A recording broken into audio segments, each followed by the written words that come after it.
The first thing you need to do is about 7 hours before you start baking, feed your starter. To feed it, you want the same amount in grams of water and flour. So I'm going to do 120 grams of water, 123, that's fine. And then I'm going to do the same with flour. So I usually do about 30 grams of wholemeal flour, but you can use other flours as well, just something that's not white flour. And then I get to the rest of the number, so I get to 123 with white flour. That's fine. And then I just mix it up, leave it for about 7 hours until it about doubles in size. It's nicely mixed now, and it comes up about halfway up the pot. Once it's ready, it'll be really bubbly and it will come a lot higher up the pot. It's been a few hours and the starter has spilled over the sides, so I can see that it's grown a lot. Just get it out. So you see it's all bubbly and exploded. That means it's ready to use. So the next thing to do is called the ortolese, which is basically when you mix your flour and water together and you leave it for a bit to sort of build a bit of strength before you add the starter. So I'm going to do about 50 grams of flour, of wholemeal flour, and then make it up to 375 grams with white flour. Okay, and then to go with your 375 grams of flour, I'm going to add 265 grams of water, so it's grams, not milliliters. And then you just mix them together. You can use, I use the end of a chopstick, but you can use obviously whatever you want, something that doesn't cause too much resistance. And then you just mix this together into a ball, and then you leave it for up to about an hour. And that basically what happens is it starts to, the gluten starts to work in the flour, and it means the dough is strong. And once the dough is strong, we can add the starter to it. So now that's all mixed together, I'm gonna just put a wet tea towel on top of it and leave it for about an hour. So at the moment you see it's quite sort of terry. After that hour, it will become really, really stretchy. It's been about an hour and you see it's gone very stretchy, which basically means that the ortolese has worked and has happened.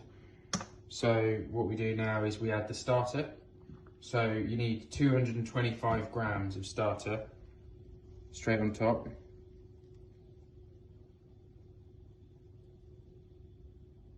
So it'll be usually most of what you've got. That's fine. So now what you have to do is just mix together the dough and the starter, which takes a little while, and you want to be mixing it together, but you don't want to be sort of kneading it too much, because you've built up all that strength in the dough and all that gluten, and you don't want to break it. So you're just sort of gently mixing it together. So I'll just do this for a couple of minutes until it's really fully mixed in. Tea towel back on, and then leave it for another 10 minutes. So the next thing we're going to do is add the salt, and you need 1.5 teaspoons of salt. So what I do is I tend to sort of spread it around the mix. It's usually less than 1.5 actually, it's sort of between 1 and 1.5. So that's 1. I'll just put a bit more in. And then the salt sort of makes it less sticky. So what you can do is use this as a chance to get some salt on the spatula and just scrape the bowl round. Because what that basically means, all the bits that get stuck can get moved into the dough. And it takes quite a while to get the salt incorporated. So what I'll usually do is mix it by hand. So I'll just, whenever you're touching the dough, at any stage, you want to have slightly damp hands. And then you just sort of fold it over itself and start incorporating in the salt. So what you'll see is that when it's salty, it sort of separates from itself a little bit, like that. That's because the salt's sticky, and the salt's sort of slimy. So what you do is you knock it around until that's not the case anymore, until it's all one mass. And again, this will probably take sort of at least 5 minutes. And you're trying not to tear the dough ever. So you're mixing everything together, but you're trying to never put too much strain on the dough, because that will break the gluten strands, which you're trying to build up the whole time. So I'll probably do this for another couple of minutes until it's completely incorporated. Next thing you want to do is to move it from a bowl into a sort of, whatever this is, a dish. So it's nice and wet. And what you're going to do is basically take it out, try and get it in as much of a ball as you can, and then plop it in here. It's going to splat out, and every time it splats out, you need to bring it back into a ball. So I tend to keep it covered in between, and what you see is that over time, it splats out. And what you need to do is basically get it back into a ball. And what this does is it strengthens up the dough and makes it basically more effective.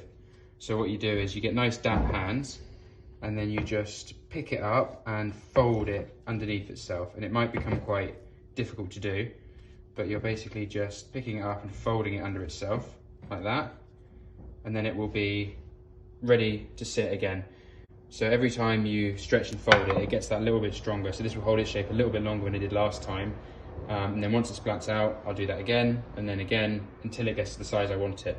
Just moving on to the third fold now. So you can see it's not spread out as much, it's much bigger, and it's also got a lot more air in it. So you have to be really gentle with it now. And I'm just gonna do one next one. You see, if it sticks a bit, you just go nice and gently, try not to rip it. Just fold it up on itself. And this will probably be my last fold of it before the next stage. It's starting to look quite ready now. You can see that it's bubbly and it's nice and thick, which means it's pretty much ready to be shaped. So what I'm going to do in a sec is I'm going to get it out of here onto this surface and then sort of round it up into a ball and then leave it for a few minutes. So I've now bunched that up, and what I'm going to do now is just sprinkle some flour on top of it, and I'm going to leave that for about 10 minutes. What we're going to do is we're going to shape it. So I've got a basket here ready for the bread to go in. This is nice and floury too. So as we've got a dry side here and a wet side beneath where it's been sat, I'm going to flip it over so that you've just got the dry side pointing down and it's not going to stick. So I'll do that now. I'm going to use a scraper, but you can just use your hands too. So now we've got the dry side down, like that. And I'm just going to slightly stretch it out from the bottom, making sure I only touch the dry bit, just to spread it out as much as I can, within reason, into a bit of a sort of larger circle shape. And then I'm going to try and make it the same depth the whole way across, but that's not really critical. And now I'm going to shape it, and what you're basically trying to do is create tension within the bread. So you're basically trying to stretch it out a little bit with each fold. So what I do is I go from the bottom up about 2/3 of the way, like that. And then I go from the top down about halfway, like that. And now you've got a little sort of parcel. And what you want to do is roll it up on itself to create plenty of tension. So I'm going to roll this up, the top down, poke it in, and then again right over itself. So we've got a nice tense bread, and now we've got two sort of exposed sides, and what we do is we pinch the sides in to themselves like that. That should pinch nicely in, and then we also do the same with the other one, pinch the edges in, and we have a nice tight ball of bread basically, which is nice and tense. And this is going to be our flat surface, and the underside is all untidy. So what we do is when we put it into the basket, we put the tidy side facing down. So I'm going to flour it a bit, and I'm going to scoop this tidy side in like that, and you've got the messy side pointing up, and then keep it nice and floury. And now it's ready for its actual proofing. I'm just going to find something to put on top of it. And then we put our wet tea towel back on it, and this will probably last about an hour. So in about half an hour, you want to be putting the oven on baking hot. You'll know that your bread is proofed when you can poke a finger into it about 1 centimetre, and it will come back, but it will sort of come back slowly, and it won't completely fill in. So that means that there's some yeast in it, but most of it has been used up, and that's the right time. And before you get it out of the bowl, you want to make sure that it's not stuck anywhere. If it is, you can just use a bit of flour to pry it free. So the first thing to do is to tip the bread onto the paper, so you can check it's in the middle, and then just slowly tip it out.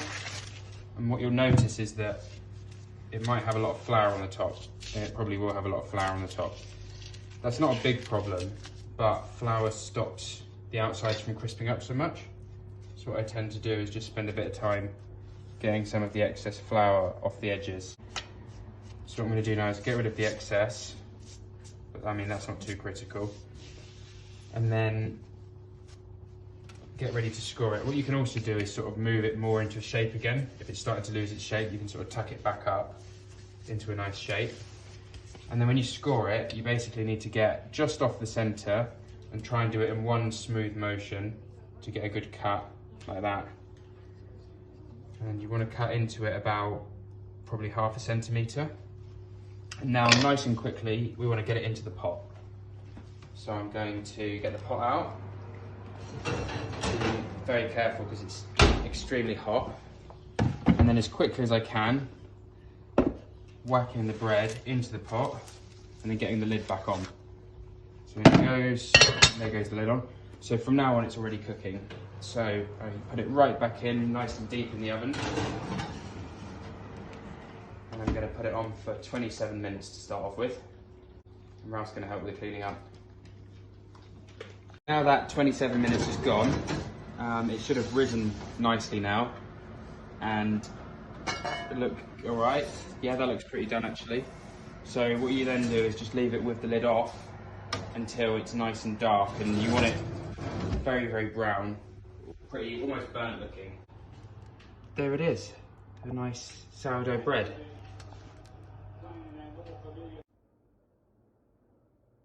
Not too shabby. You see it's nice and blackened underneath. That makes it flavoursome. And it's got a nice, this is called the ear. So it sort of has a bit of a crusty edge. Oh, look who it is.